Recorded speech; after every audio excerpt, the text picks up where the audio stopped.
High, শুভ দুপুর।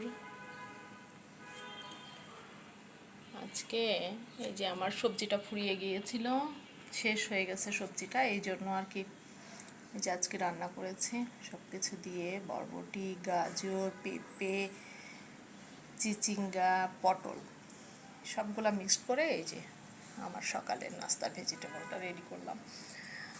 আর আজকে একটু খিচুড়ি করলাম। আমার হাজব্যান্ড কালকে রাত্রেই বলতেছিল, অফিস থেকে এসে বলতেছে আজকে একটু খিচুড়ি রান্না করো।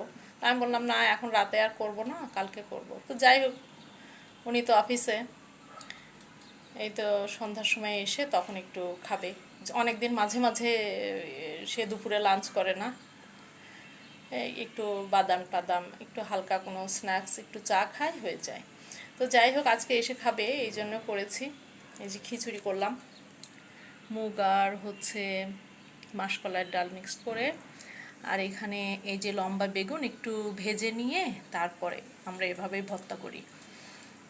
তার এটা বেগুন ভর্তা। আর এখানে শুকনা মরিচ অল্প দিয়ে আর কাঁচা মরিচ দিয়ে, পেঁয়াজ, সরিষার তেল, খাঁটি সরিষার তেল, এগুলা দিয়ে ভর্তা করেছি। আর এখানে আলু দিয়ে একটু বিফ রান্না করছি, কুরবানির বিফ, গরুর গোশত একটু ছিল, তো এই আর কি আজকে রান্না করলাম। আর এখানে করেছি সালাদ। আসলে আমরা খিচুড়ি করলে আমাদের বাড়িতে এই যে বেগুন ভর্তা আর হচ্ছে ঝাল পেঁয়াজ ভর্তা আর ঘি মাস্ট থাকতো আগে। তো এখন আবার গরুর গোশত না হলে মুরগির গোশত, এরকম সবসময় আমরা আমাদের কুষ্টিয়া বাড়িতে আমার দাদি রান্না করতেন, আমার মা করতেন।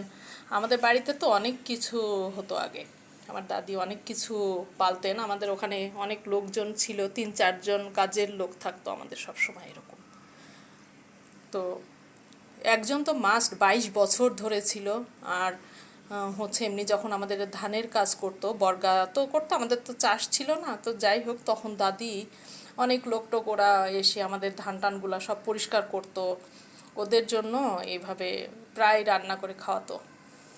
এভাবে বেগুন ভাজি করতো, তারপরে ঘি থাকতো আমাদের, তো খাঁটি ঘি অনেক হতো বাড়িতে। গরুর দুধ, একজন রাখাল ছিল যে হচ্ছে আমাদের একটা গাই গরু ছিল, সে আর কি ওরা পালতো। তো আমার আমার মা তো নিজে হাতে অনেক দুধ জাল করে ঘি বানাইতো। হরলিক্সের আগের যুগে কাছের যে বয়মগুলো ছিল না, ওটা ভর্তি করে করে আমাদের ছোটবেলার খাবারই ছিল পরোটা দাও ঘি দিয়ে ভেজে আর ডিম পোচ, এটা হলে আমাদের চলে যেত। তো বড় সারা জীবনে এইসব খেয়ে খেয়ে এখন এই যে প্রেশার বেড়ে হয়ে গেছে অল্প বয়সেই, শরীরে পুষ্টি বেশি। যাই হোক, এখন তো আর ঘি খেতে পারি না। খাঁটি ঘি আছে ঘরে।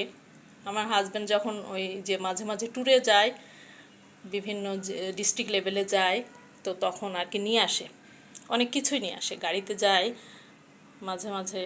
তো ওটা তখন গাড়িতে পিছনে ভর্তি করে জিনিসপত্র নিয়ে আসে কেনাকাটা করে।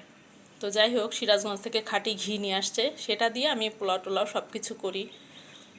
তো আর কি আজকে তো ঘি খেতে পারবো না, প্রেশারের কারণে সব কিছু তেলও হালকা করে দিয়েই রান্না করি।